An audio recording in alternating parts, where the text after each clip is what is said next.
So we went through that first phase of like proving that we could sell products, going back to that, and that was 2010.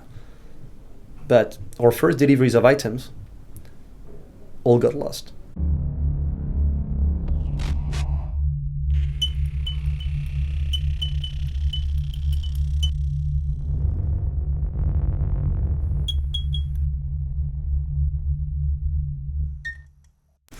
Okay, good afternoon, everyone. We are here with Julien Callede. Julien, thank you for joining us. Thank you, guys. So we want to talk eventually about Made.com, but I think in the build-up to that, can you tell us how your life panned out up until that point? So what you were doing that led to Made.com? Sure. The thing is, my whole life was planned 25 years in advance. No, I had a pretty normal life, I guess. I'm French. I was born in a city called Nantes. I had a normal education, family with five kids. It's quite a bit, but normal parents. My mom was a teacher. My dad was like a consultant in IT on the organizations. I went to business school, which is the most normal, non-choosing way of like going into studies. Yeah. I didn't know what to do. I didn't know what I wanted. I got lucky enough to just get into one of the good ones. And I did a bit of everything there. You know, when you're in a business school, you're learning stuff. Everything is very generalist. You get to do internships. You think you're gonna do internships in what you're gonna do in life. I want to do sales, or I want to do marketing, or I want to do purchasing, or I want to do banking. And very quickly you realize that what they teach you is what you don't like. And it's very normal because you have an images of these jobs on you have no clue what they mean. I did sales in a shop. I did sales in door to door, not because I wanted to do that in life, but I kind of like to challenge. I did buying for CRM for a big company called Danone, and I did banking. I was in leverage buyout, or financing deals. And at the time, like you were doing a business school, on the target of most of the people were to either get hired at McKinsey or BCG or Morgan Stanley or a big bank or Danone or L'Oreal. That's a bit of a caricature, but nobody wanted to be an entrepreneur in 2005 or 6. I finished in 6. And I landed in entrepreneurship, I think by chance or by mistake. The little story is I was going for lunch and I called my friend, like, should we go? And he was like, I'm just getting the paperwork to subscribe and potentially qualify to the third year or specialization in entrepreneurship, which was quite demanded there. And I was like, you know what, get me one. And I got in. On first of all, I remember my internships were interesting before that, but I was always feeling that I was very, very far from the real world. When you do buying, especially for a big company, especially if you do buying for marketing material, you have no impact on what's going to be in the shop next day. And when you do financial deal and you help people buy companies, it's the same thing. And then you learn about all those guys who created companies, and they were smart, but they were especially hardworking, and it's super hard, and it's super complicated, but they have an impact. That's the first thing. And it's very hands-on. And I kind of got the bug at that moment. I was like, shit, I want to do something that makes a difference in a way. And I ended up, by mistake this time again, working for, you had a 3-month internship to do there in at the right hand of a CEO of a company. It can be a small one, can be a big one. And I worked for a small investment fund that was usually doing hospitality, hotels, and they just had decided to buy over a business. And the business was importing furniture. So that's the beginning of the story. I got there just because I thought it was cool, and I would travel to China, and I would be a bit of the Indiana Jones there and learn a lot of things and be very hands-on. And I ended up doing, they had a CEO that they had bought in on the guy. The plug didn't work, and he left. On the ex-CEO was a bit old, had to jump back in. On the guy from the investment fund had to jump in the business too, and they needed a fresh brain, a dude who didn't have too many preconceived ideas to come and help. And I worked there, and I did 2 years of going to factories. It's the moment where you're just out of school, on your assistant over there she's programming tours of factories, and you have 2 a day, and you're like, no, I want to do 4, and you had a plane every day on the hotel. And I learned the job, and I learned how you source products. a bit of the hard way, and I made my mistakes with some other people's money, and I could actually see how a company can go well or can actually go bust for very, very basic or small reasons like hirings or small procedures or a fax machine that doesn't work. All that has a huge impact on the small companies. And I left after 2 years because I had a choice to make, which was either I was going there and staying there, and I could be the MD of the company very young after a few years, but I had to go and shake hands and do the account manager in the furniture industry. And I was like, do you want to do that? It would be really cool to be running a company, but it's not yours. And do you really want to be in that field all your life? And my choice at the time was like, no, I don't want to. I want to create a business, or to be as close as creating a business as possible. And I went out and I had 3 ideas. Either I start a company, but I didn't have it was either all the time, either the timing or the idea or the person to do it with that was not right. I almost started, my co-founders had made first business. So Ning's first business, we almost did it together. I looked at it, I didn't follow on. And I was looking either for this or being the right hand of a big guy in a company, or launch a subsidiary or manage a subsidiary of a big group, or be an investor. But not in big banking. It makes a lot of cash, but I wanted to work with smaller companies. So I did that. And I remember going for interviews on telling, I didn't know which firms to go for. So I applied to VC firms telling them I wanted to do VC, and I applied to LBO firms telling them I wanted to do LBO, and to growth firms telling them I wanted to do growth. And I took the directory, the A and B, and I ended up in a company called Alliance Entreprendre, which starts with A. By chance, and I told all those guys, I was telling them, I don't want to do furniture in my life. I don't want to be doing sourcing, or especially to work with China, because it's hard, and I want to learn something else. But I got bored very quickly, first of all. Secondly, I knew that industry more than a lot of people. I mean, more than 99% of the people who never worked in it. And then Ning had started this first company before, and he had left. He was traveling the world. And the short story is, Brent gave him a call and was like, dude, you know what? Let's go on that business together. And Brent called Ning called me. Chloe was working with Brent at the time. And we just decided to jump into that business, which was not very dissimilar from what Ning had started before in France. On the business was made. On the idea of the business was very simple. Just jump back 10 years ago. If you were a customer, a person that had a bit of cash and wanted to buy a table, the choice on the market was not very large. Either you could go, if you just wanted a table, if you just wanted like a side table, on that was all. You had a very good Swedish company doing amazing side tables for $9.99, and the great thing is they were not even bad looking. But that's for the functional part. If you wanted something a bit better, a graduation from IKEA, you had, everything was either shit look or bad quality, or too expensive. The problem in that is knowing the business, and I think that's a big important thing, is knowing that industry. We knew that the image we use is always the same. We knew that 2,000 pound sofas on the market was actually costing $200 in the factory. Wow. And for good quality.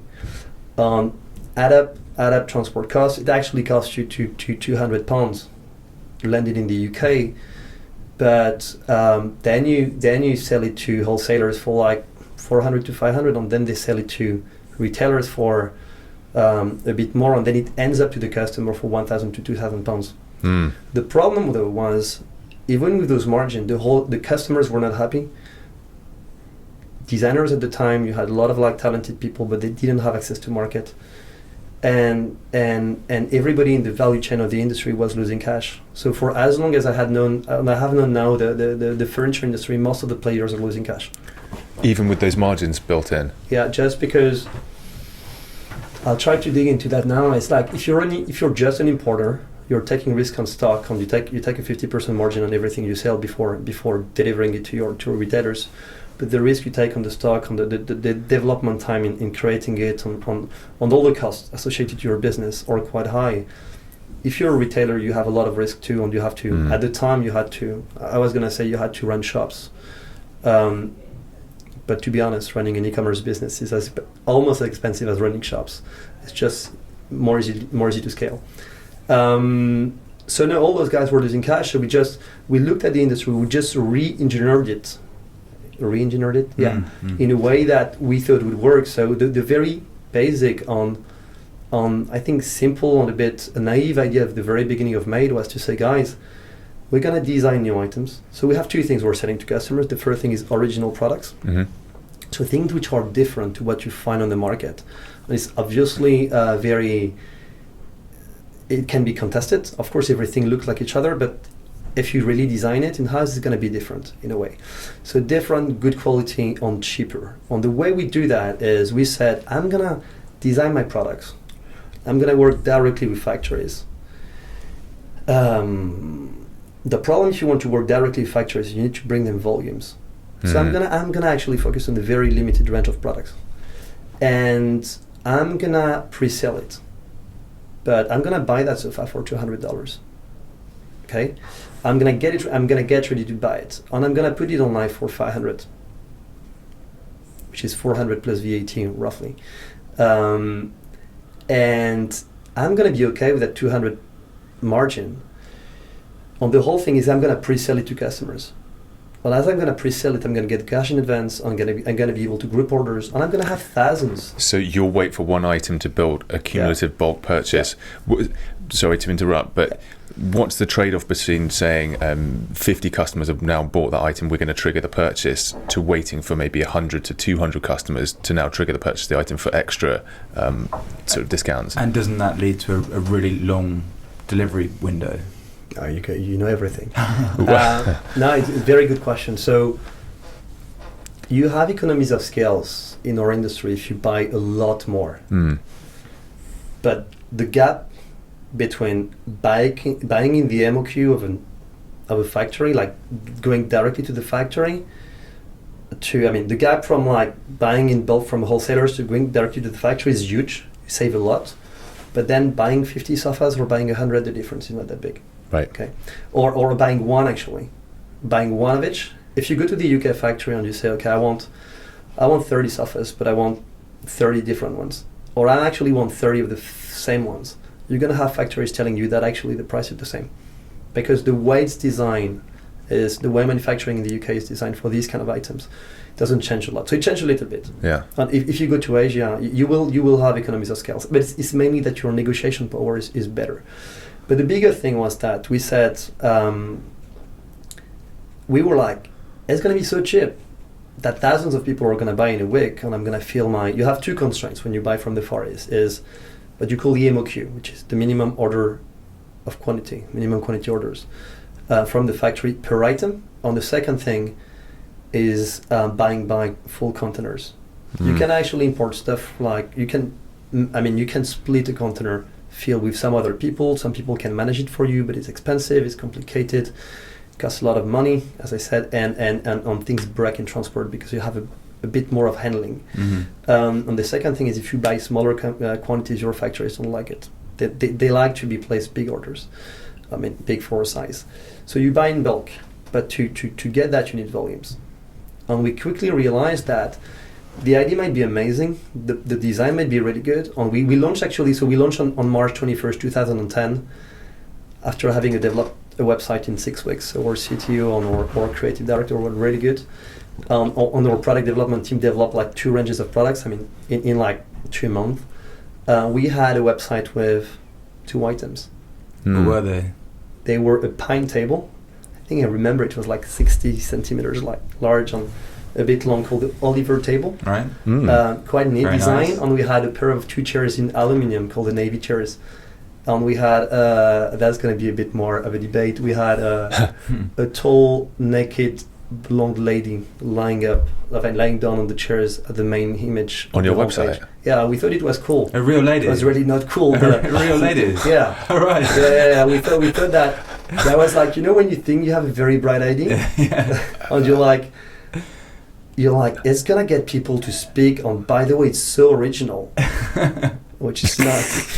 And the whole thing was, but it was justified in our mind, because the whole thing was we were selling items without extra cost, without extra layers of magic, without clothes. Without clothes. I don't remember what the whole thing was, but the idea was there. It was like naked products. Did you get rebuked for it? Did people come out and? You can't imagine how many emails we were getting. So, but now, if you did that in 2019, I think it might be worse. It might be worse. It's just getting worse. But it's, to be honest, that was a fun, smart idea. On when we stopped, some people were like, "Oh, you should not have stopped," but that was not really smart. Yeah. It's a technique that a lot of people had used before.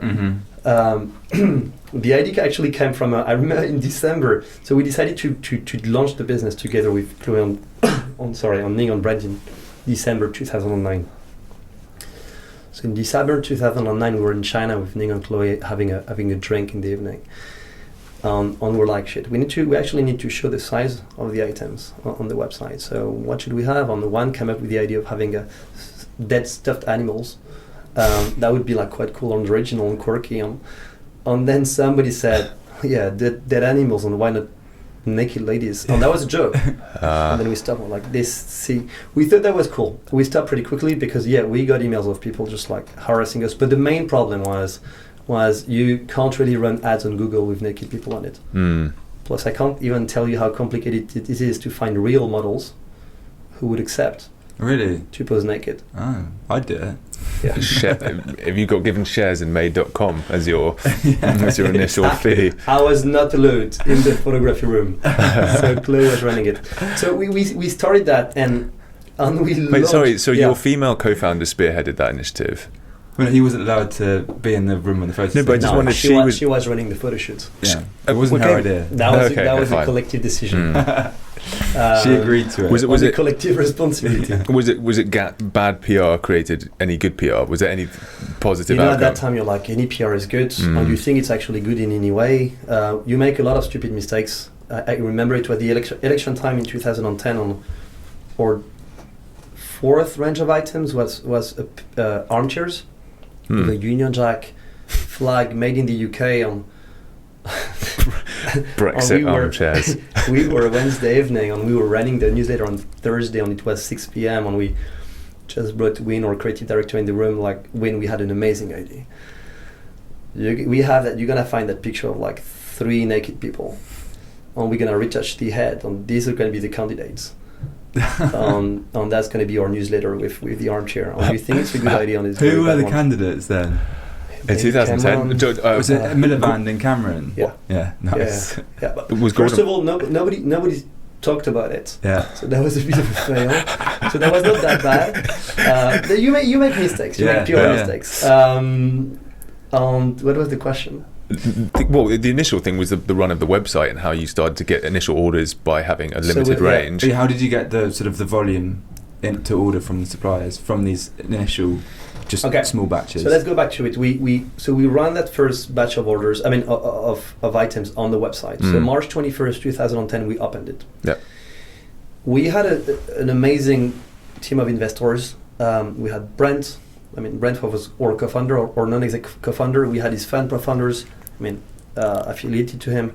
Investing, we had Marc Simoncini with his fund in France called Jana Capital Investing. We had an amazing business angel called John Hunt. We had a great story. It was new to the market, in a big market, big people following us. So we're like, it's going to be a big PR blast. We had good PR, but you never get like a huge PR blast. We didn't have cash yet on the bank account. We were raising the cash, so we didn't go big in marketing, and we launched the products, and we had so little orders, so few that we were actually Googling and Facebooking everybody. That was pretty fun, but yeah, day one you have 1, and then you have 3, and then you have 0, and 0, and 2, and 4, and everything. But that's normal. Who launches a business without any marketing and think that you're gonna sell 1,000 items? Being 3 French co-founders in the UK, selling things half the price that they should be if they were being sold in normal website, looking too good on delivering in 4 months. Yeah. But we had sales. So the big thing is we had sales. So you had people who were willing to bet on you. So first week we had 2 items, and then we had a table on a pair of 2 chairs on 2 coffee tables in 2 colors, and then we had a table on a pair of 2 chairs on 4 coffee tables and 5 lamps, and I still remember it. And we build the catalog this way. The thing though is, So you wait after 2 weeks, and you haven't actually got enough orders to fill the full containers of the first product. So you make choices, and that's an important thing if you are starting your company. Is you need to make quick choices.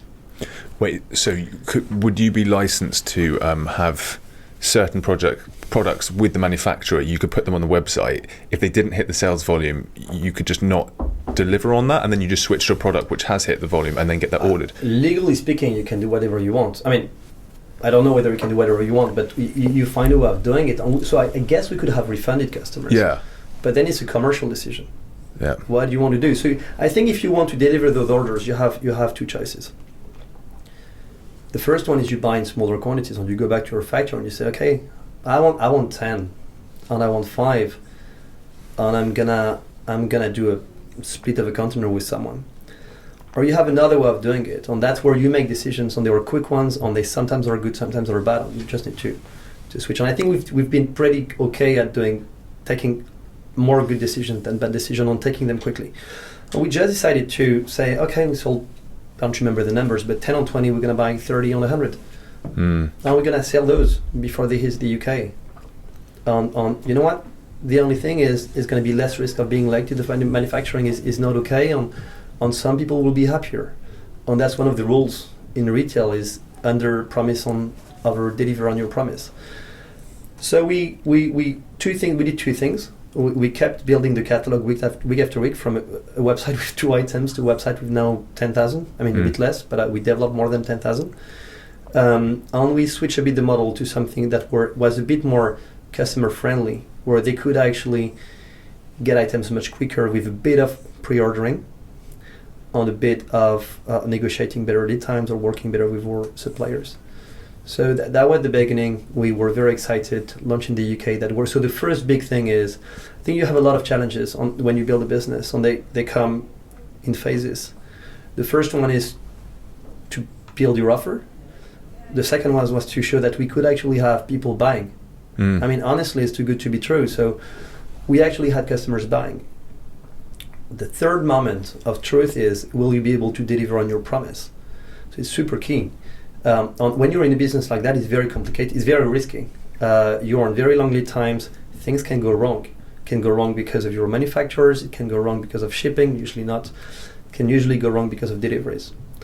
Luckily, things didn't go wrong with manufacturing at the very beginning, even though it's very important to quality control every piece. How did you find your manufacturers? Is that based on pre-existing relationships you had? Yes, I would say yes. We had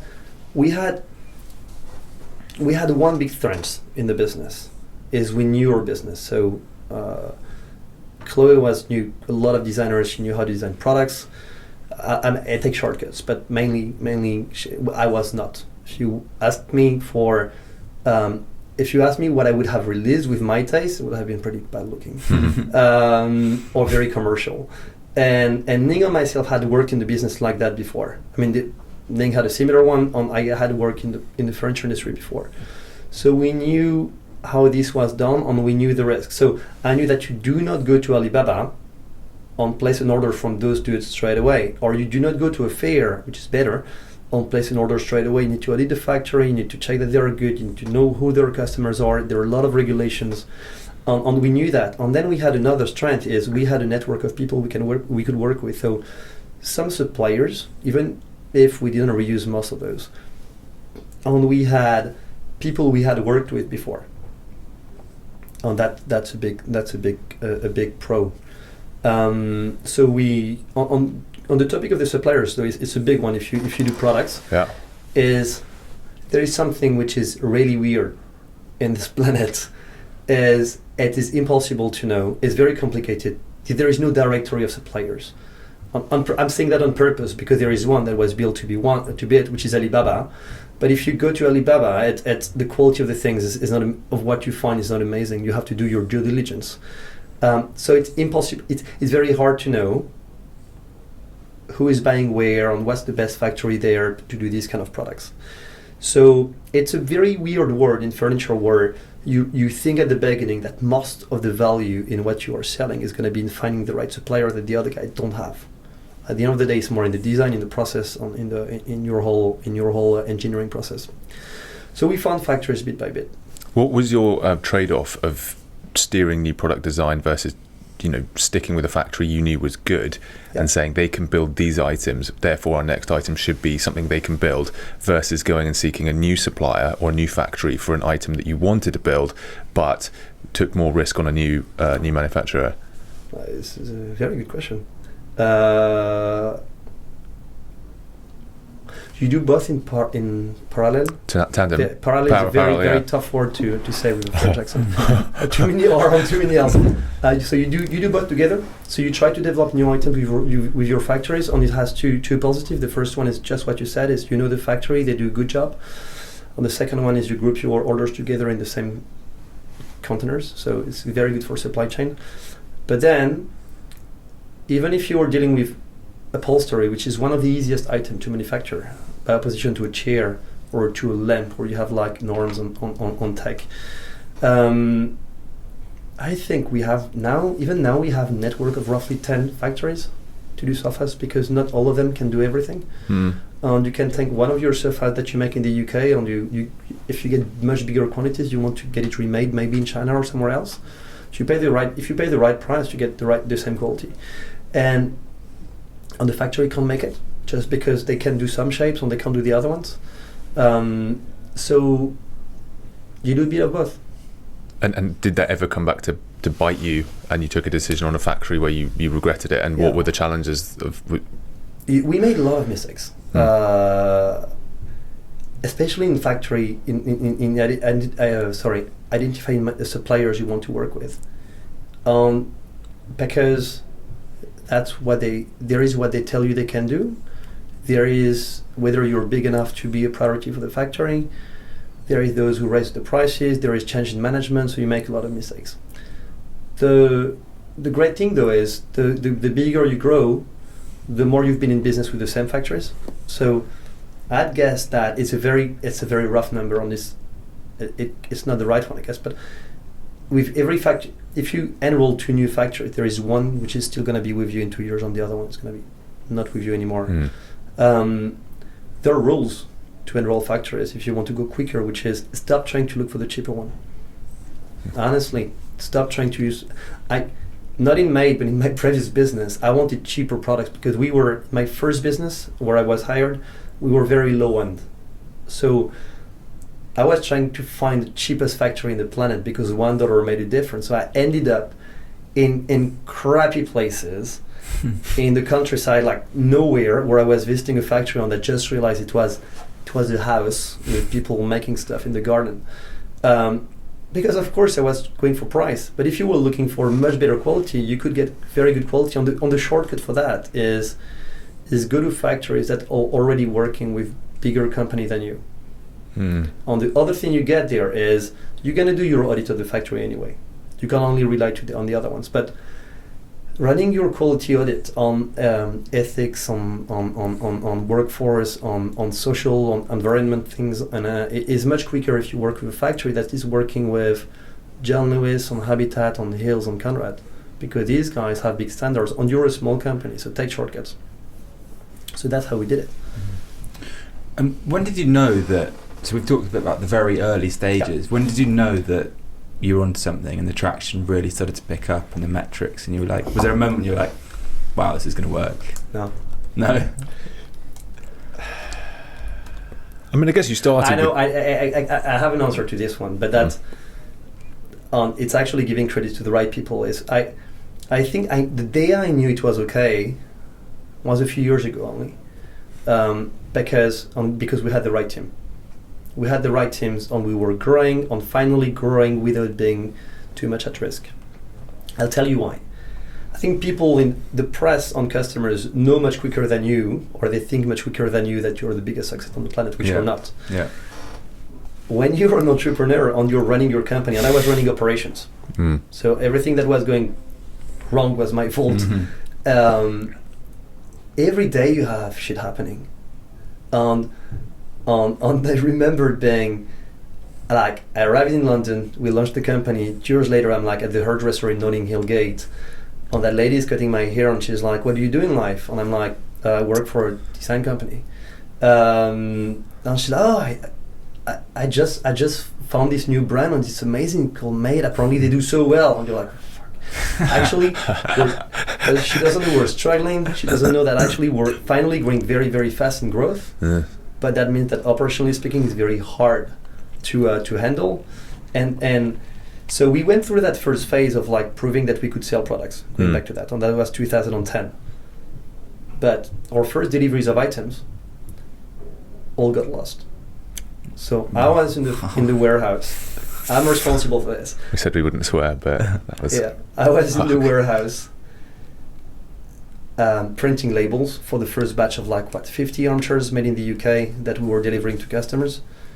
I had a friend arriving in London. That was on the Wednesday. I had a friend arriving in London on Friday before leaving to the US. That's going to be important later on. And I was like, so we printed labels twice. We tested the printer, and then we dispatched everything. And on Friday, I started getting complaints or emails from customers that they had no news with their delivery. And I called the delivery company, and they said, "We actually have no tracking of your items in the system because you printed twice the labels, and you stick the first ones.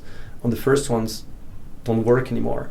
So we dispatched 50 items, or 100, maybe 100, and they all got lost. First dispatch. And then half of them, or a third of them, arrived with broken legs. And this was UK manufacturing, good factory, but we were learning to mail order with big items. And the legs hadn't been disassembled. So you go through this, and you go through that, and you deal with it, just refunding delivery costs, refunding customers, and apologizing. And it's not a problem. It's not a problem because you apologize, and customers will forgive you once. If you deal with it, they just won't forgive you twice for the same issue if you tell them you would deal with it. So we had that, and then you get your first super high design product. It was called for us the Strutter desk from Stuart Padwick, that great designer who is still working with us. And you deliver it to that journalist who's going to write an article, and it arrives broken, and she kills you, and then she kills you. And there is nothing you can do. And then you deliver another one, and you get a phone call saying that the delivery company actually has left the desk, which is maybe 55 kilos, unassembled on the pavement. And you obviously don't have anything to deal with that. So any resource, so you have to go there and find people in the team and carry it, and you're just going to die. So you deal with these kind of things. But at the end of the first year, you dealt with all that. You made progress. You're selling quite a bit. You're spending a bit of marketing. It didn't work. Then it worked, and so this is done. Year 2, so 2011, we actually grew quite a lot. What kind of numbers? Numbers? Yeah. I remember we were first half of the year we were running below 500k a month, which for a lot of people is a lot of money, and it's a lot of money and a lot of sales rather than money. But we remember we're very ambitious. Yeah. There was that thing about going over 500k a month. I was gonna say I don't know what happened, but actually no. In July 2011, it went up. It was going up month on month. I think for the first 2-3 years, it always goes up month on month. But then it got up quite a bit. And that was a factor of a few things. The first thing is, at the end of the day, we're a product company. So we're only as good as the products we sell. And we released 2 amazing collections. So then you get much more sales from these items and a bit more press. Secondly, July is a good season for us. I mean, January and July, even though we're not a discount company, people are in a mood of shopping in the UK, especially for furniture in January and July because of the sales. And thirdly, we kick the ass of our marketing agency who was doing the job for us. I'm not against marketing agencies, but they need to be closely managed because their job is to invoice you money and put a bit less workforce in front of it to make a bit of margin. So they need to be controlled. And that went well, and then we grew a lot between July, August, September, November, December. We doubled the monthly turnover between October and December, and then we doubled again between December and January. So we did 4 times volume in 3 months, and that was amazing because in January 2012 we were profitable for 1 month before everything exploded. I have no issue saying that, but we went from being good I mean, it's very hard to be a great customer service company in furniture. I think we're really good, but you always have issues, especially due to delivery and the fact we deliver big items and they need to be delivered to home. But when things go wrong, everything goes wrong. We had too much volume, too much inbound queries, too much post-delivery issues because our delivery company went kind of bust at that time. We were switching it, but a bit too late. We were supposed to have a phone number on the website, but it was supposed to happen in 2 weeks. My operation manager was on holidays, well deserved, but he was on holidays, and we switched from answering emails in 2 hours to 3 days. When you have people sitting at home at 5 p.m., they've been waiting for the sofa the whole day, and it's not coming. And they send an email on you're not going to answer. It's Monday, you're not going to answer before Thursday. I love, just not because it's funny, just because it reminds you how frustrating it was. And when things go wrong at that time. Sorry. We were refunding people for anything when they needed it, because that was our way of dealing with that. We were lucky enough to have cash to do it. Yeah. But when we were refunding people, PayPal has a problem with their API, and they were not refunding people in the 2 days we were telling them they were refunded. So the thing is, it's like a snowball. So beginning of 2012 was a bit tough. Was really tough. You throw a bit of cash to the fire to lighten it. You stop being too stingy in recruiting people, and we were very cheap in recruiting people. We had that rule where some of us had that rule that people had to come to, if they wanted to come to work for us, if they were really motivated, they should be able to decrease their salary. It's a really shitty rule. It's not a rule, but it was kind of a mindset. And we were a bit underpaying, and we were not ambitious enough in staffing the team. But then we had to staff it, and we went too quick. And I went too quick in staffing my team. And I got from one operation manager, I got a logistic one, on a manager of customer service. Met them 3 times, had a very good fit. Got recommendation letters from our recruitment agencies. I failed twice in the recruitment because I was a bit too much in a rush. I think I'll never read again a recommendation letter from the ex-employer because that doesn't mean anything. And the fit was not too good. So the person were not a bad person, but the fit for a company like us was not a good fit. Took us 6 months. We went through things where everything at some point in May, everything we were sending through the hub of London was getting lost. Because these guys had issues on everything you were delivering to UK customer for big items was getting lost in process. It happened on one day that I remember we sent emails the day before dispatching items telling customers, tomorrow we dispatch it, expect it to be delivered that day, or expect the process to be that, so that they can take a day off if necessary. And so we sent email maybe to 200 customers on a Monday telling them that they would get it dispatched on the Tuesday. On Tuesday evening, just took the phone. I told the warehouse not to dispatch anything. It's it's gonna get lost. And we called Addison Lee, which has a B2B service, and I was like, guys, I have a very special request. If we actually bring a container or a truck full of products in central London, or just outside of London actually, and I get my customer service team to call customers to make bookings for deliveries, can you just do the job? We went to that point. Well, they said no. And it took us a while to just switch people we were working with. It's not because of them. Very often it's because of scale. And then we made 2 big decisions in summer 2012. The first one was to open a showroom. Big decision in the life of the business. Where's that based? The first one was based in the same office as ours, same building in Notting Hill Gate. That's the big building that has been supposed to be destroyed for 20 years now, I think. Amazing view, and we had the office was originally on the 11th, then moved to the 5th, and then we had the showroom on the 9th. So it was an indoor showroom, an office showroom. Nobody knew there was something here. It was super cheap, very good deal.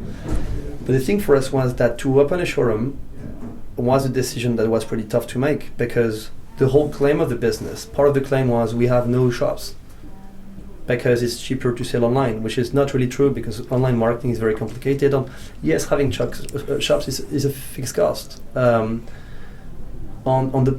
bigger problem was it was a very tough mind struggle, because even before having a showroom, 50% of our sales were made of sofas. Well, people tell you can't sell a sofa if you don't have a showroom. So you're like, why the hell? But we're getting so many feedback from customers. That's a very key point for us.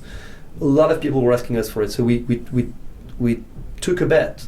We voted for the first time. I think that was the only time in the first 7 years of the company where we had to vote for something, because it was a big decision, but not big enough to need like everybody to agree on it. It was a big bet, so we voted and we decided to open a showroom, and I think that's one of the best decisions we made in the business. We opened it in September 2012. It's been working very well. Now we have a few in every country. On the second decision was to finally launch in a new country. So we had people around us that had been pushing us to go abroad for years, because it's obviously a business that can scale, that people think can scale, and there was no such business in any country. I mean, there were a few in France, and a few in Germany, but they were all going down. And we didn't want to, because it was so hard to manage the business already in the UK, that why should you just like split your mind on your resource, on your cash, on your hands to go abroad, and we didn't want to. We have a very complex business. I used to say that usually when you sell online, you have two jobs. You have those, as it's a new retail concept, you were either good at online retail, or you were good at your industry. The metaphor is either you were old and knowledgeable and you knew furniture, and you usually didn't know anything about selling online, or that young dude who knew it but didn't know how to buy things. In our case, it was more complex. I think we have 4 hats. We needed to be good at furniture, supply chain, design, and e-commerce. So master it first, deliver your items correctly, and then go abroad. But we decided to make that move we said, so in mid 2012, we're like, let's do it. We hired a person. Did you raise some funding to do that? So we raised cash the first time in 2010 when we launched, 2.5 million. Then we re-raised 7 in January 2012. I can't remember whether the justification for it was to go abroad. I don't think. But presumably you must have had some decent cash reserves to even consider it. Yeah. But the risk on cash is there is a risk on cash when you launch a new country. The risk for us was even more important. It was the bigger one was disruption for the whole business on the management team. Yeah. And the second one was, if you do it too quickly and you fail, you actually burn cash that could have been useful for the first country. And the third one, your story collapses as well. Exactly, that's the third thing. It's a red flag. Like, these guys won't go abroad. The story showed the opposite. Is we're actually, in every country we're in, the growth has been the same since day one. Well, actually, it's accelerating now, and new countries go much quicker. But we have a bigger catalog. We know how to execute. But every country that we launch is actually moving up the same way, so that's really good. Was it a case of repeating the same playbook that you'd maybe not quite perfected in the UK, but you'd come close to working out your systems, or were there specific things in individual countries that threw up their own obstacles and perversions? So it's both. So I think playbook is exactly the right word. That's what I use. It's very hard to go international. I mean, it's very hard to go in Europe, but I think there is a big play in being a European company. And it's a playbook, because you have things you have to do in the right order. You have to plan, you have to look at this, you have to do that, and you have to do this, and it depends on your business. And in our business, we can't open 20 countries at the same time, because you can't ship to 20 countries from one location, because you need local deliveries. That's the basic. Mm-hmm. Then you need local marketing, and you need to build your brand in every country so that your awareness level goes up, and you stop buying your customers all the time. Otherwise, you're just going to be burning cash in 10 countries. Are you made.com in every single country? There's no different permutations? It's the same in every single country. In some of them, we have the .fr, or the .this, or the .that, but it is the same brand. So it's a playbook thing. It went to, I think the beginning of the question was, did you replicate the business? We actually replicated the business 100%. We reopened, so we have a hub in the UK. We've always had one hub. Until a few years, it's still the same. It was still the same. So we opened a hub, a logistical hub, a warehouse that was managed by a third party. And then we had 3 delivery companies at the very beginning, delivering different types of items to different locations in the UK. And everything sold in the UK was going through that hub. And we could have decided that everything from the UK would go to Europe. No, we were like, okay, let's make it the same way. We're going to launch in France, and we're going to replicate the business. We're going to reopen a hub in France. We're going to have local delivery companies. We're going to have one inventory with things going directly to that hub, or not being moving between the 2 locations. and we're gonna hire a team doing marketing, supply, customer service, logistic, and everything. And by the way, we want it to be so de-risked that we are gonna pre-order everything.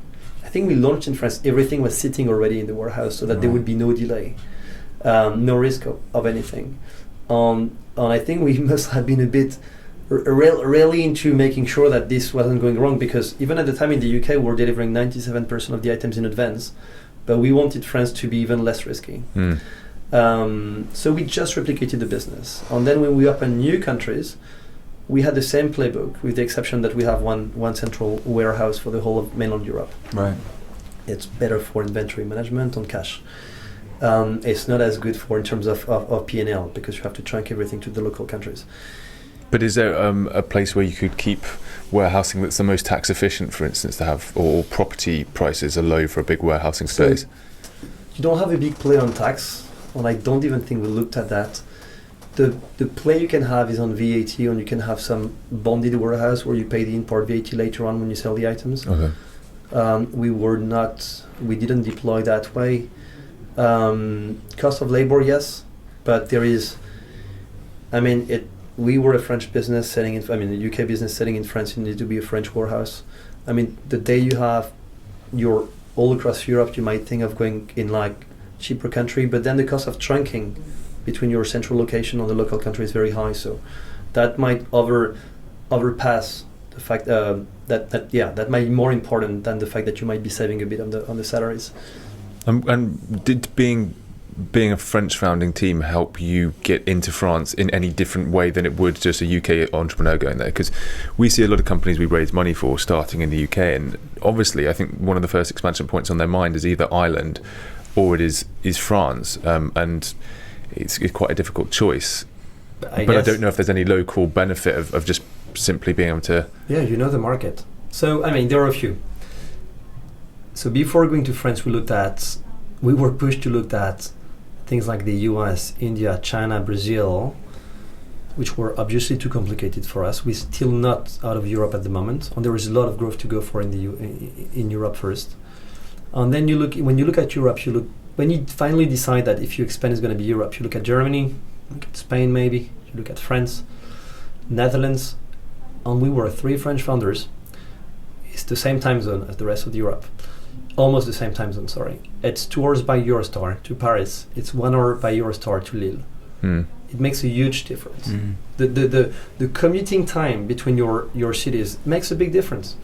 And we knew the French market. That's the obvious first reason. So yes, it makes a big difference.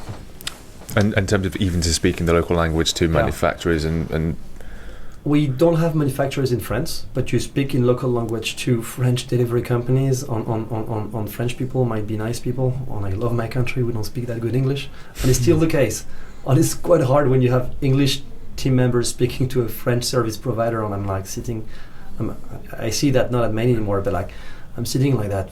Seriously, it's complicated.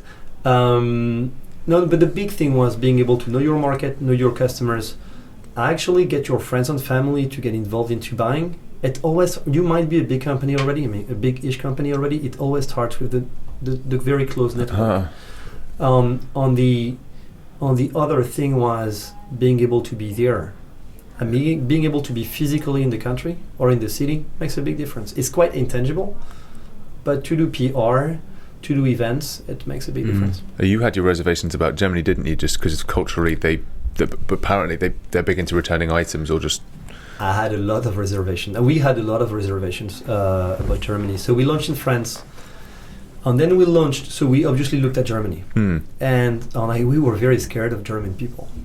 But it's an exciting market in terms of the purchasing power, presumably, but the offset was that this is reluctant. So first of all, we went first to Netherlands. Smaller country, closer in terms of geography. Small country, less people going there, so easier move. And then we moved to Germany. And when you looked at Germany, it's like it's potentially a big win, but then the risk of failing is quite high. People tell you that you need to be a German brand. We're not a German brand. Is working well. You had big competition in Germany at the time on the same model or on other models. You think that the style will not match the German market? On the big, people tell you that marketing costs are going to be higher. Especially as you said, the return rate is used. I don't know the numbers now, to be 3 times the return rate of the other European countries in fashion. You're sticklers for perfection. Fashion. The last thing is, German people don't want to pay straight away. They like to be sent an invoice when you deliver the items, on to pay 30 days later. But you know what? I didn't get it, and I think I got it the day I was talking to a German friend in London. I was like, "You guys are nuts.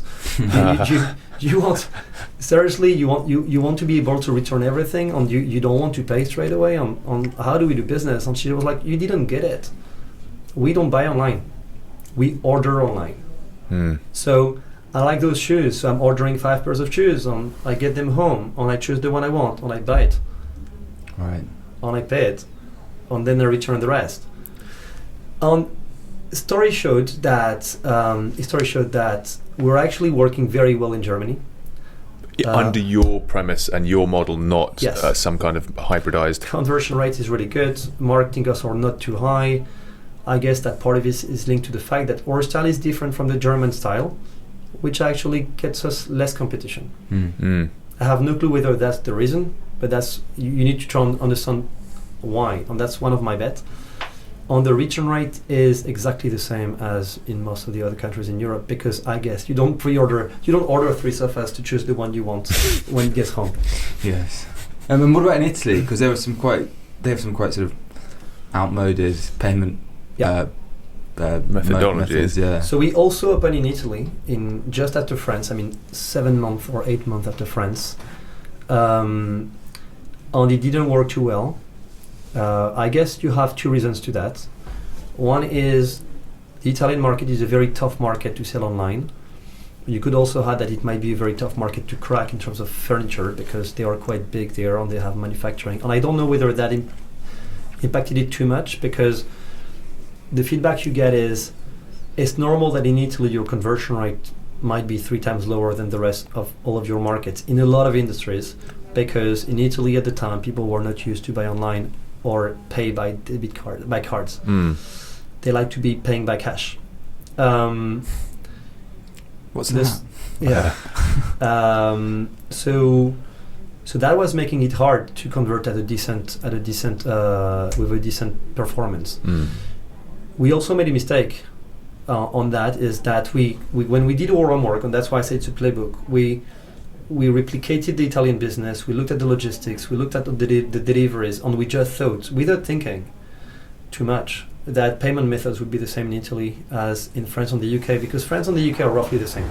You have Visa and MasterCards on PayPal and you're done. And we launched Italy, and we had the same ones, except that we didn't even have PayPal because it was harder to integrate, because it was a license deal with an Italian media.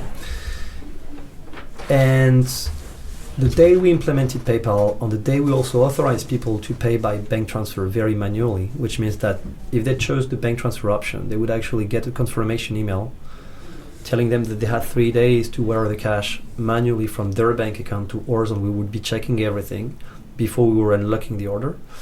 Otherwise, we were canceling it. The day we did that, conversion went up 50%. So that's a execution mistake from our side. The other mistake was that we went to Italy for the wrong reason. We went to Italy because we had a media deal with one of the 2 biggest media partners over there, which were gonna give us free traffic. And we didn't go to Italy because it was the right market to go to for all the reasons I said before. Media deals are very hard to execute well, because you're usually unhappy of the quality of the traffic you get, on the quantity, and they're usually unhappy of the deal. It's quite complicated to make it work. And we did it for the wrong reason. So we closed Italy, and we're reopening it now. And you feel they're ready for new payment behaviors and more online, or it's similar? I think we're much better now, and the team is really good, and we know how to run our business much better. It's a good moment to go. But you think their market's caught up in terms of the consumer purchasing? I have no clue. Fight TPC. I have no clue. It did. By how much you don't know. We're now in 9 countries. So we have an English shop, French shop, German, Dutch, to the checkout of those shops, you can buy in Ireland, Belgium, Austria, Switzerland. We just opened in Spain on his flying. Really? I say we, it's the team, but So what is your role now within it? Because you stepped out of your executive position, but you're still involved in some capacity. So you remember the big decisions in the business were, the first one is the showroom, the second one was to go international, but I think the best one, and the most important one we took, was to hire a managing director to help us. 3-4 years in the business, we were growing very fast. We were 100 people. Things were tough. We were spending too much time dealing with management on telling this guy that he shouldn't take the taxi to go to the airport, on this girl that she wouldn't get the mobile phone she wanted on us. Honestly, and you had other things to deal with. And it was hard for us to learn all of this, plus coordination of teams, and also go fast. So we hired Philippe Chenieux, who is now our CEO, who is amazing. He's doing an amazing job. He was coming from Mythic, from Match.com. He was the CEO of Match.com in Europe. And it took us a few years, and we reorganized the teams on our roles. I moved from ops to running the international expansion of the business. And at some point, it gets to a point, sorry, I'm repeating myself, where first the team is doing an amazing job, which is rare. Secondly, you actually have a choice of making a move, which is very, very rare too, because you quickly realize when you launch your business that it's not a 2 years, 3 year story. And even if it's your baby, if it's a business that you created, the four of you, plus investors, it will not be your family business. So at some point you might want to do something else. Doesn't mean you don't love it. I still say we. I still see them very often, but you want to do something different. But you don't have that option. So when you have it, you think about it. And the third thing was, you build, for those years, bit by bit, you build the quality of your lifestyle, because you take less responsibility. And it's really good. It's honestly really good to be able to wake up in the morning and you have not been thinking about work for the last 2 hours. And that was happening because we had too much to manage. So this is really good. The other thing though that you build up is frustration, because you switch from a position when you run everything and you make every decision to a position where you have to run decisions through a lot of people, including people you haven't hired, which is the right way of doing things. And you have a governance and it's working well, but it's for somebody who has the entrepreneurial mindset, it's a bit complicated. So it takes time. For me, it took 3 years. So Chloe left in 2015, Ning left in 2016, and end of 2016, and I left just after him at the same time, early 2017. I went traveling for a year. That was really good. And where did you go? Presumably nowhere you were having to do business development trips to. No. I went to Colombia, Mexico, Cuba, Morocco, Vietnam, Laos, Indonesia, and Iran. I'm used to deliver the list. And that was good. But honestly, I got bored after 3 months. I got actually bored after a month and a half, because the last year I hadn't been too busy. You're just like transitioning everything, and you don't have much stress on.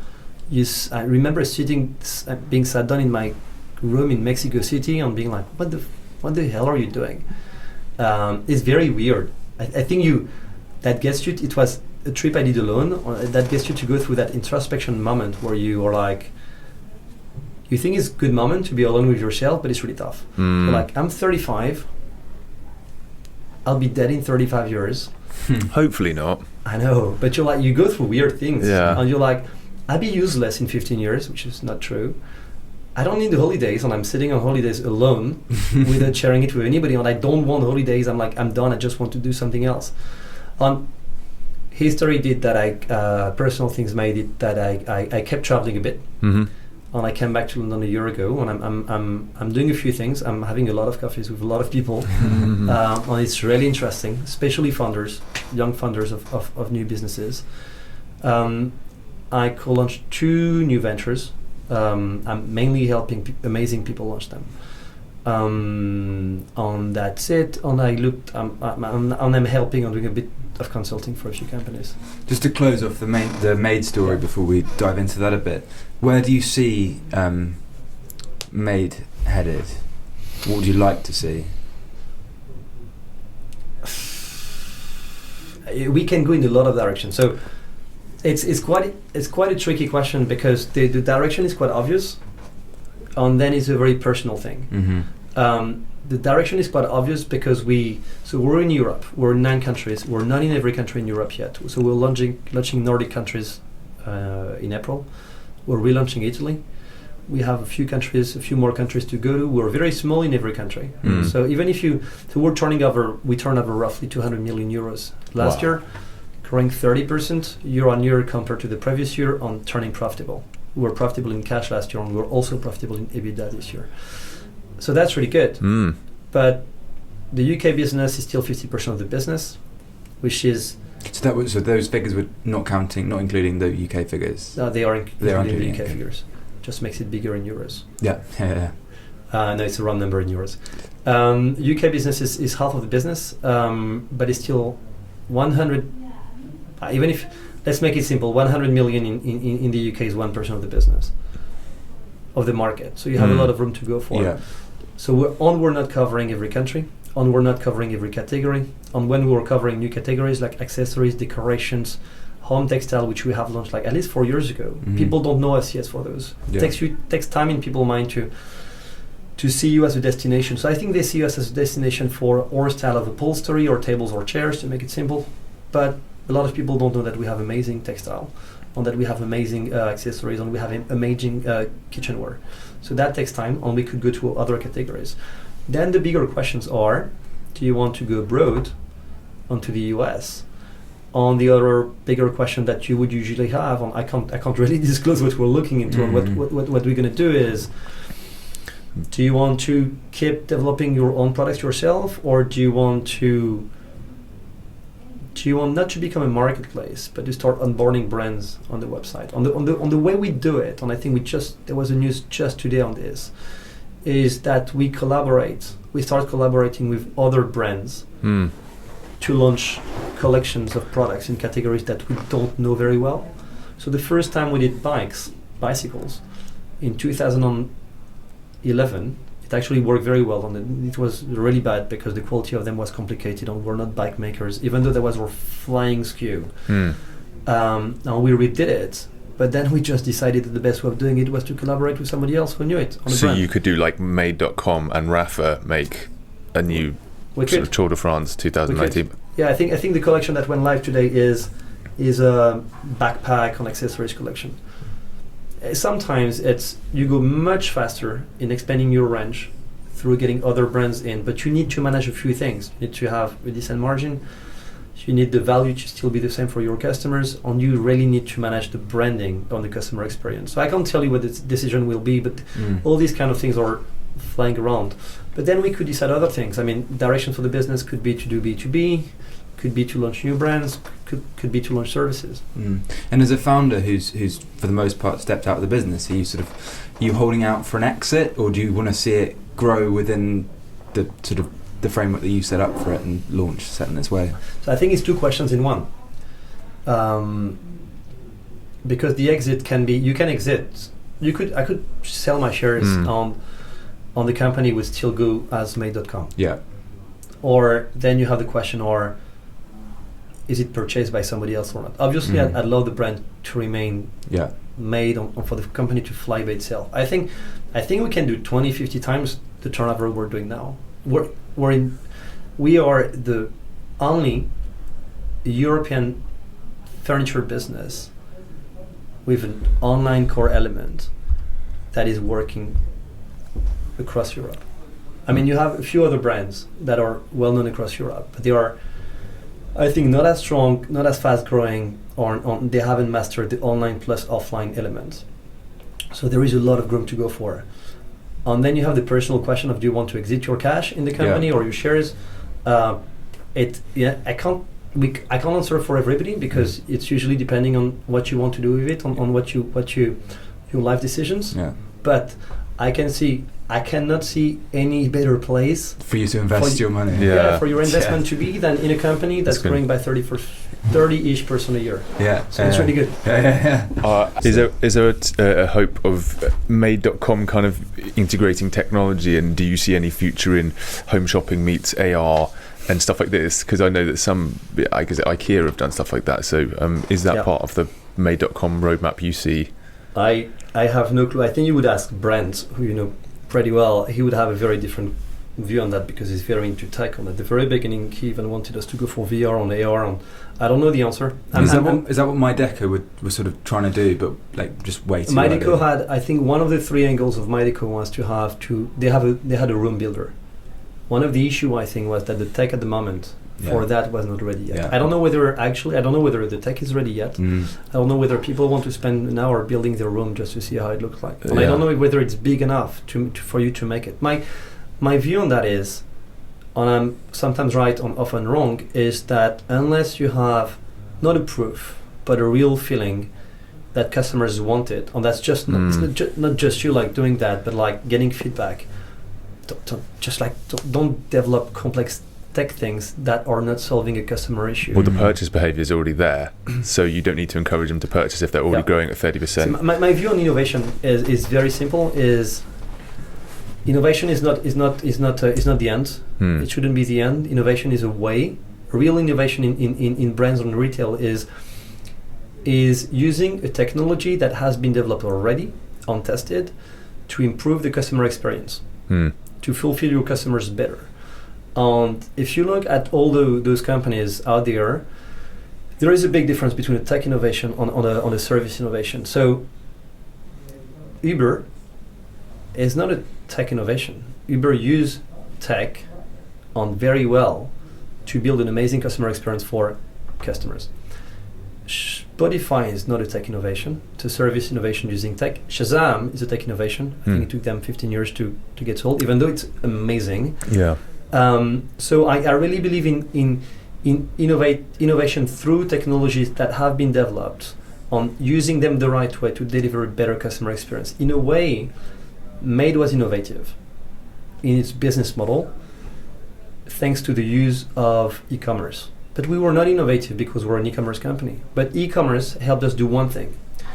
In an industry where if you were a traditional retailer and you were launching a new collection of like 10 SKUs, 3 sofas, 3 sizes, 1 color or something, let's say 10 SKUs. You had 100 shops, you had to, if you wanted only one per shop, you had to pre-buy 100 times 10, 1,000 of them for a month in advance, fill your shops, and then wait and see. If you sell them, you have to wait 4 more months. If you don't, you're stuck. What do? You leave it on the shop floor. To take it out, it's complicated. With e-commerce, we had the option of targeting the whole country with one shop, and also to pre-sell the item. That was the use we made on a very non-innovative thing. Which is a huge way to overcome the cash flow crunches that some businesses have when they're handling stuff. Cash kills companies. Let's go back to what you're doing now. Yeah. I think we've covered some good ground on Made. So how are you filling your time? How do you describe to people what you do, other than just having plentiful coffees? I'm doing 2 things at the end of the day. I'm working on what I want to see as my new venture, whatever it is. Would it be a business or would it be a way of building companies? And I'm spending part of my time just helping entrepreneurs. And sometimes I get paid for it, and sometimes I don't. And I started with just having coffees with everybody, on filling my days with like 6 coffees with 6 people, because even though you haven't done that much in your life, you've done one company, you've seen a few, and people want to see you, and it's very hard to tell them I'm not available. I'm not available before 3 weeks, and the guys don't understand, but it's just that you have other stuff, and you love it. I'm helping schools, I'm helping incubators, just because it's not I love giving back, but I like giving back. Schools within the context of entrepreneurship, so you're helping educate and like pass on. LSE. A bit at the LSE, a bit at HEC, which is my ex-business school. I'm helping some co-working with their acceleration program, and you do that just because you like it. On at some point in life, for some people, I think they just want to be part of helping the ecosystem, on helping people grow. It's so easy, honestly, it's so easy to guide, on help, or on mentors young entrepreneurs, because you can help them on everything. Even though you're not from the same industry, you help them on their business model, you help them pitch, you help them discuss whether they should hire somebody, you tell them that they should find a co-founder if they don't have one. You have a lot of things, and you're just the wall they can bounce ideas. However, you can't. It's not a business model, and if you want to do something else, you can't spend your time doing it. So I'm also helping on a more formal way a few of those.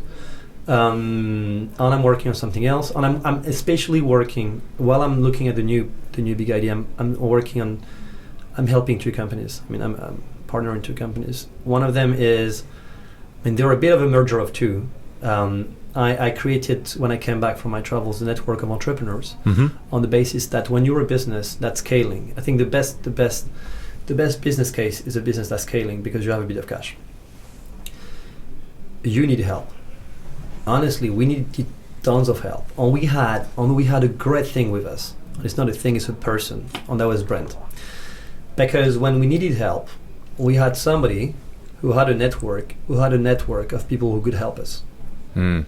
On being able, when you have delivery issues, to contract for what? 1K a day or 1.5K a day for a day a week or a day a month. The guy who built Ocado delivery fleet, Ray, for 3 months, is a super good deal. It's expensive on a day, but on a monthly basis, for what you get, it's not expensive. Being able to get the co-founder of Love Films to come once a month for 3 months, see your whole marketing team, get his brain downloaded by the whole team for, don't even remember the price, is priceless.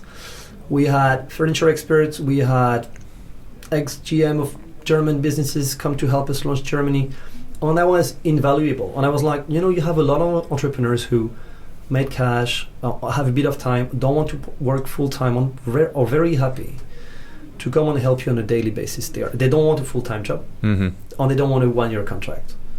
But if you pay them correctly, they're going to come, and this is going to be invaluable. So that's what I built for companies who are willing to answer very specific questions and get very specific coaching. And that's the Entrepreneurs Partnership. Yeah. And I also met two guys, and we merged the two businesses together. Mike and Russell, who were building the first network of independent consultants. Their play was consulting. I didn't know I was not a big fan originally of the generalist consultants. The thing is, they're not generalists usually. And I wanted experts, but their play was, it's really useful, it's proven, but it's much too expensive. If you go to BCG or all those guys, you pay a premium because you pay the partners, because that's the way the industry is done there. And they were like, we have a lot of consultants we know are really good. They're already expert of their fields. They can deliver really good results. But what if we were getting them to partner together as groups to solve problems in companies, but the markup is not going to be 50%, 100%, 200%, it's going to be 10%. And that's what they built. And we just teamed together to make it possible for scaling. I was going to say startups. So startups is always complicated to finance it, but scaling companies to scale better, be to find growth or to deal with growth, or bigger corporates to innovate in whatever space they need to innovate in their business. So that's the first one. We're kickstarting it, and it's working quite well. The second one is called Lyceum Partners. And that is very interesting because it's very different from, it's not furniture. Some people say it's real estate. At the end of the day, what these guys are doing, what the team is doing there, and what we're doing is, I'm gonna use a metaphor we've made. In May, we looked at an industry. We took a very small innovation to just change the way the industry was working, and it's not a huge change. It's a small one, but that made a big difference. Lyceum Partner is operating in the field of asset management. So people managing assets, on investing in them, on getting returns for those investments. So let's just look at funds, investment funds. In the world you have, depending on where you find the source, you have roughly $60 trillion of assets under management. That's 60,000 billions, or 60 millions dollars being managed. Asset manager usually on those assets take management fees of 0.5% to 2% per year. Calculated, that goes it's a huge market of recurring revenue. And then you take usually 20% performance fees on the annual performance, which on average is 2 digits. When you have a lot of cash and you invest it in funds, you get big returns. The issue for those guys is those fees are going down, competition is going up, returns are going down. One of the only way of staying afloat on getting the same revenue streams is to increase their asset under management, which is very limited today, because if you run a fund, let's say you open let's take the example of the first fund we're launching, which is a real estate fund. It's a 250 million fund investing in New York real estate with one of the best commercial real estate in New York with the best track record. Usually those funds are more than this, it's more of a billion, but it's 250 for a first time fund is quite a big number. If you go to institutional investors, if you have a traditional fund structure, you have to go for big investors, because managing investors is complicated. It's paperwork, it's cost. I'm gonna take a shortcut, but it's just complicated. It takes a lot. It takes time, and it's costly to issue shares, and it's costly to trade them. That's why you don't have thousands of investors. That's why you don't go to the accredited, qualified small ones. If I want to go and I have 1K, people are gonna laugh, because it's too costly for them to manage me. So they are using blockchain, and I say blockchain, I'm not saying cryptos. They are using the blockchain tech, which at the end of the day, when you dig into it, is a very simple tech, which has two parts, which is this global registry of transactions, and also, thanks to the Ethereum blockchain, you have what you call a smart contract, which is, in short, making smart and fast execution of contracts less costly and more efficient. And they're using that to make managing investors much less costly. Like getting a new investor, an investor trading their shares between each other becomes, it's not zero cost, but it's much less costly. So it makes almost no difference if you tokenize that fund to have one big investor putting 1 million or 1,000 investors putting 1,000. Shortcuts. So then you can go to all those individual guys and finally allow them. So for asset managers, it's amazing. They have more people who can invest. And for individual people who currently have roughly no choice, if you want to make yield, let's say you have 100K today and you want to invest it, your bank is going to give you 1%. Your wealth manager is going to pitch you 3 to 5, and it's very risky still. On the market, it's fluctuating. And if you want to do close to 8, you need to go to property crowd lending for individuals or SMEs, and that's very risky. But all those big guys, they have 10 to 12 to 15% yield, because they invest on 10 years closed-end funds, and they can do it and you can't do it. So they're giving access to all the small investors to a big. Well, somebody said that on top of Warren Buffett's ability to get access to good deals, he's moving such significant portions of money that he can then negotiate better terms with the assets he's purchasing, the distressed buy-ups and stuff like that. So he cuts himself a better deal for more than just the ability to move a large sum of money, and can make even more margin than. So you can't cut all that. Bigger guys will always be able to negotiate some stuff, but what you do through that is, if you're actually getting everybody to invest in the same fund, you're giving access to individual investors to the same terms as the big funds. So you're democratizing That's pretty it. cool. You're democratizing it. So it's starting, because it's taking a lot of time. It's complicated. Tokenizing a fund doesn't mean that the rules are going to be different, and the rights are going to be different. It gives you the same access to the same rights on the same rules in raising cash. It's complicated. Raising money comes with a lot of rules, and it's good.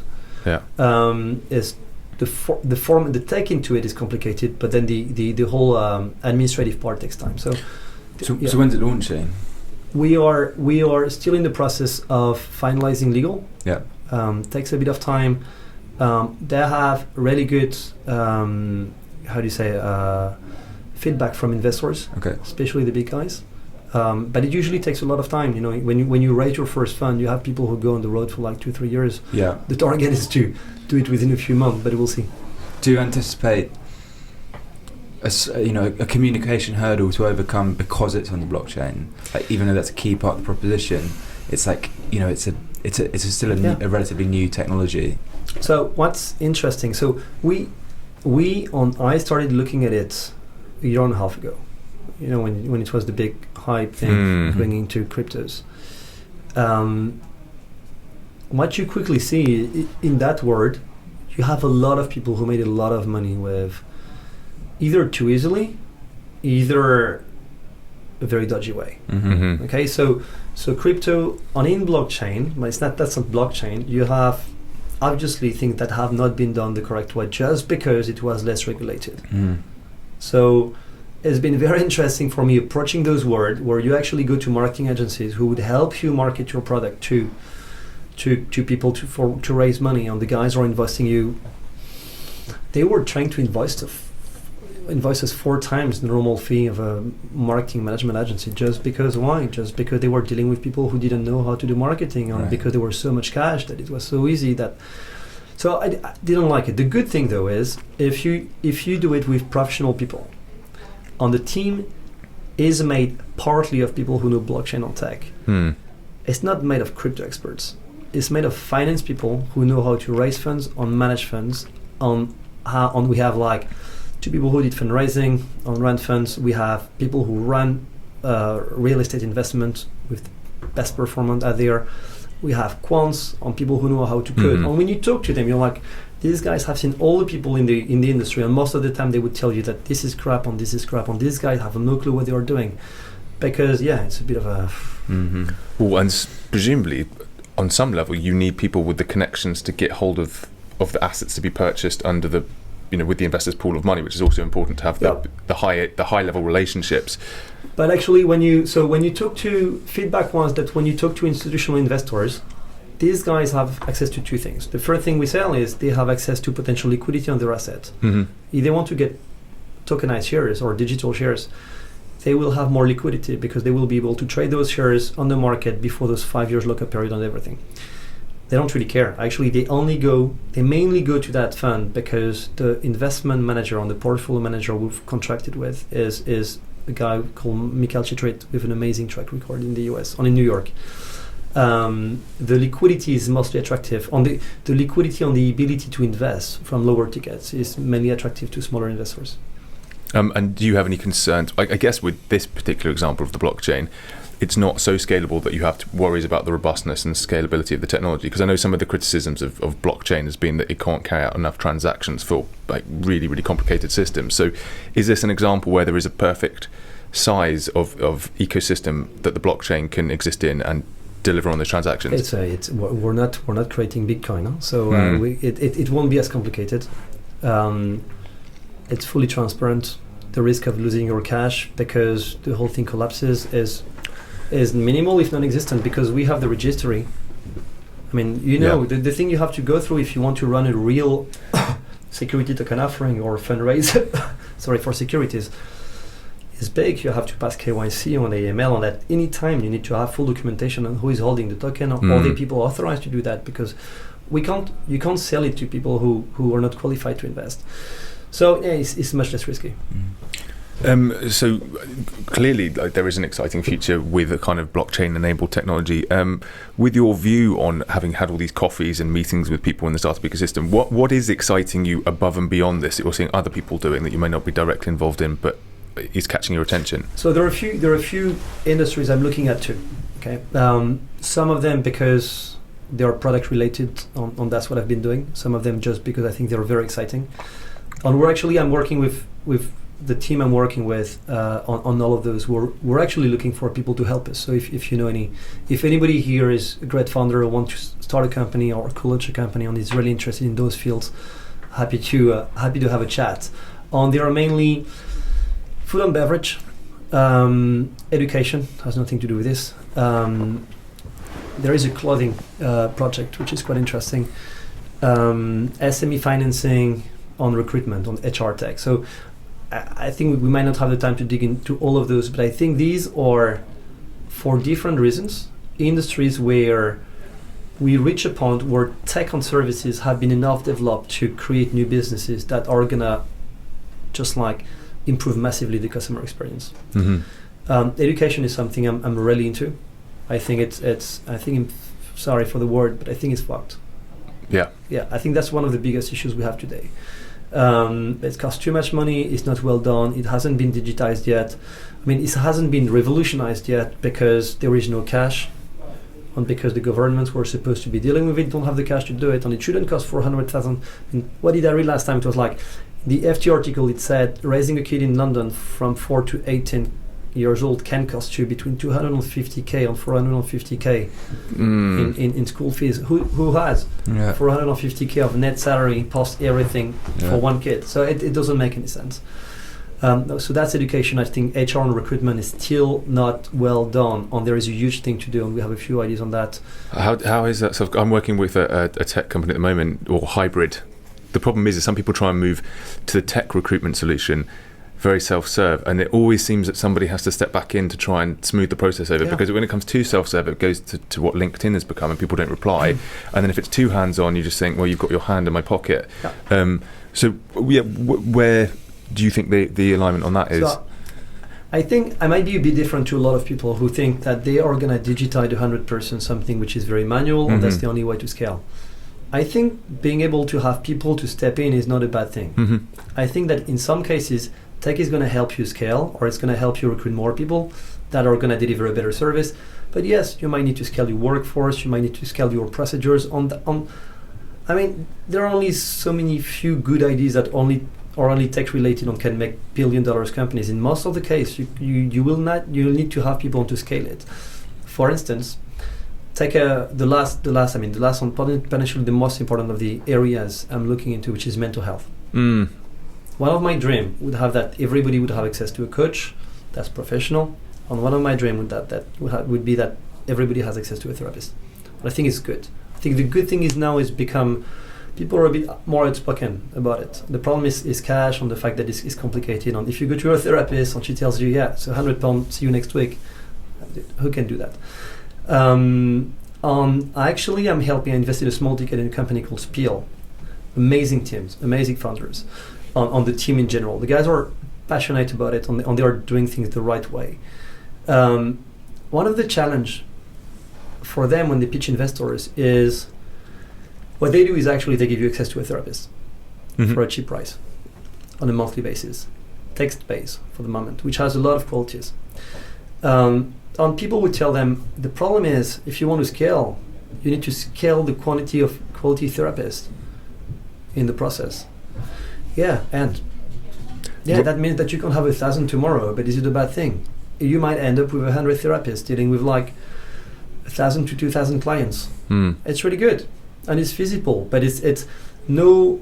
I don't know what the saying is, but no big wins come with like no pain. It's complicated. If you go to too easy industries, first of all, business-wise, you're going to have too much competition.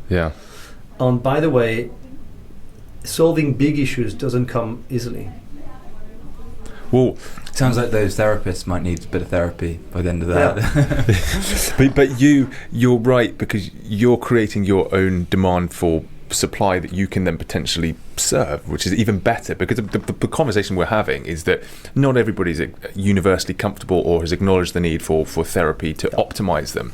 But as the conversation builds, and it is building, then you're naturally going to need more therapists, at which point there's more incentive for more people to train to become hopefully high quality therapists, and you could bring them together under your banner head of qualification and standard. And I'd go one step further, saying that the three great things. The third one is the tech is now helping these interactions. The first one is people are more open about like needing therapy, and I think is really good. It's not needing therapy; it's like having a coach.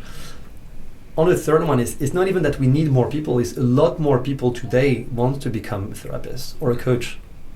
I've met like 4 people last month who told me I want to become a coach. I'm actually training to become a coach. I want to switch my job, and I'm going to quit banking, and I'm going to become a therapist. So you don't have to. You don't have to. You shouldn't create trends. Okay, it's the tougher thing would be obviously it would be great to say if nobody wanted, but it would be great to say I'm going to find a way of getting everybody to move to therapy or to move to coaching or to move to healthier living. Don't try. I mean, you don't change people's habits. Just help the wave. On the wave is there. It's small, but it's there. So help them. And at the same time, on the other side of the scope, you have more people willing to help. So, see, even on the podcast, we had David Hickson, who was working at My Deco with Brent. He came on and he spoke very, very candidly about his experiences, quite harrowing experiences with his own mental health. And then he mentioned that after he then recorded it on the podcast, and he mentioned that a few people had come up to him and spoken, and then we actually, just by pure happenstance, we had one of those guys who'd approached him who worked at Spotify called Andy Watson. We haven't published it yet, but publishing it soon. And just by having those conversations, people are more open to having them, even on a public medium like this, and then it begets that sort of healthier approach to it. I think people move from being like shy of that and like it's a bad thing to being actually proud of saying, yeah, I'm seeing somebody. Yeah. Mm-hmm. And most of the time the answer of their friend is like, hey, how is it? I've been thinking about it. Do you have a name? Yeah. Well, one of the problems is we call it therapy. The thing is, if we had better language, life coaching or whatever, if you had more mentors or people you can talk to, it would be easier. What we don't realize, for most of us in that small world, is first of all, some of the people here with a lot of friends on even good influence or good work, on good success at work, feel very lonely. Yeah. But you have even more people who don't have that many friends they can talk to. When I have a problem, I can go to my friends. Mm-hmm. Yeah. When I don't know how to deal with that shit at work, I'm calling somebody. I'm like, what would you do? If I have a life problem with like girlfriend or whatever, you have friends to talk to, but a lot of people don't.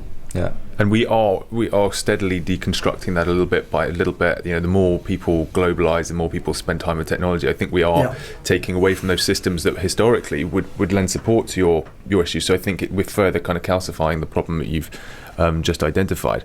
And I think another thing that is right is it seems like people are undergoing repair work at the moment, but any great story of a sports team or anybody who's really achieved a lot in their life, it was a series of discrete processes. Every morning they woke up and achieved on a daily basis of sort of self-optimization. Yeah. And I think if we saw therapy as something that continued to improve those daily outcomes, and the sum of those daily outcomes was a good life, then it would make a lot more sense than just thinking you're fixing something that busted. Yeah, I mean, it's becoming a cliche in this podcast because we mention it so much, but everyone has mental health, like their own physical health, and if you work at it in the same way that you work at your, going to the gym, going swimming or whatever, then you're going to experience tangible benefits day on day. Well, an even more interesting conversation is that getting more comfortable with the link between mental health and physical health in terms of our sports performance and the things we can measure of overtraining syndromes and how that could relay into depression. I think there's more work to make those cohesive as well. I have tons of things to do. I don't think it's addressed well yet, to be honest. Yeah. The good thing though is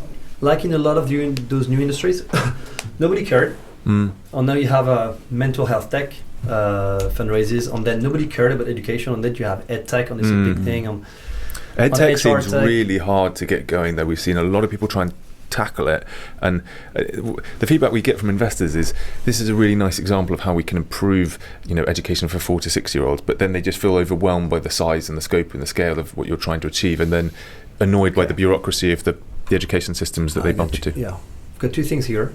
I think that there are still a lot to do, which is easier than just creating tech. So I'm looking at schools. I think we could build a new school format. I just need a great program manager that would actually make a change. Okay, it won't change the planet, but it's gonna change the life of some people. So we could do that. And then the problem with edtech is I'm gonna be very cynical. I think it's cash. I think that if government doesn't fund it, or government they don't not fund things because they don't want to. It's just a question of cash they have on allocation. It needs to be funded by private companies or VCs. And education is so hard. It's so hard because you might come with a new tech, a new service. You might have like 3 more people working on it next to you, and it's very, very hard to identify. It's much harder to see what combination could come up in education in next year and could burn your business than in product or food or whatever. It's so hard that it's hard to make money, and therefore money doesn't flow in education, even though there is a lot of cash to be made. The problem is if you want to make a lot of cash in education, most of the time you need to focus on like a rich niche. Yeah. If you want to change the system, it's going to be much more complicated. Let's do this quickfire, but for once we will make it quickfire. So can I have a prediction for the future from you? Oh my God, I don't know. I think the world is screwed. No, not really. I think you have 2 ways of looking at it. First of all, I don't know. Yeah. So I don't know whether we're going to Brexit, and I think it's going to be terrible. Yeah. And I don't know which way the GBP is going to go. And I don't know whether the world is screwed because everybody is becoming a bit selfish in a way, and countries are closing. And you have this cult of the entrepreneur, which is good, but you can look at it the other way. If you look at LinkedIn, everybody's got a title. Everybody's got 5 titles at the moment. I find it a bit weird, but at the same time, so what worries me, for instance, is education. What I love is those new things about like nutrients, ecological waste on everything. I think changes are going super fast. On this is really good. And I think I have no clue which way it's going to go. I think when you're reaching a tipping point, it's usually a bubble. And I think we live in a bubble. It usually bursts. And I would love it to go down slowly, but that's not the way it goes. So let's see how it happens. But you have a new generation of people coming up, who instead of, like us, going to the pub on Friday and getting drunk, or actually climbing on drinking a matcha tea, and they just want to change the world. And they're like, I don't care about like being rich on everything. I don't think there is one or the other one which is right. I just think it's going in the right direction. That's it. It's a good answer. And what about a startup book or resource that you would recommend to people? Okay, super short. If you want a book, and it's an inspiring book, if you want to launch a product company, go on read Shoe Dog, the story of Nike, and it's quite nice, and it's actually quite relaxing. You don't get stressed if you read it before going to bed. Right. If you want something to help you build your business, you have a lot of management ones, but something that goes with an idea, which is for me very, very important, is the importance of feedback in the customer journey. If you sell products or services, there was this amazing book that I have been recommended at a time called "A Complaint is a Gift." Don't remember the author, but it explains you how you build your businesses through receiving feedbacks from your customers. But more generally, I'm less into like giving you books. I'm going to tell you that the best way of like growing your business is go get a coach or go get a mentor. Go get a mentor or 2 or 3, whatever. Ask people. There is a great thing today is it goes a bit with the new people coming and willing to be therapists. Is like people who have succeeded or actually are just doing their job are just a bit ahead of you in the timeline of working. Not even the success. Yeah. They might have failed or very willing to give feedback, to give back a little bit. Yeah. That might be the best advice you've ever given, but what about the best advice that you've received? I've received a lot of advices, and sometimes they are contradictory. I think one of the best ones is I get 2, and they actually go together. My first boss, when I told him, "Dude, I don't want to do furniture all my life. I want to be an investor like you," he was like, "You know what? Do your job well. Do your job well, and if you do your job well, whatever you're doing, even if it's purchasing furniture in a factory, it's gonna be much easier to get another job, even if it's very different. Yeah. Because what's more important is being good at what you do and being trustable. So that's the big thing, and it goes with something that everybody says, but it's really real, which is do what you love. Because you might be an employee, you might be a founder, things are gonna get very tough at some point, and if you don't do something that you love, you're just gonna burst. Which goes with, sorry, it's gonna be a third one, know why you're doing things. So if you get a job, why are you taking that job? Okay, it's not going to be perfect. And you might like that or not like that, but if the first thing is much more important, that's going to help you go through the second thing. Yeah.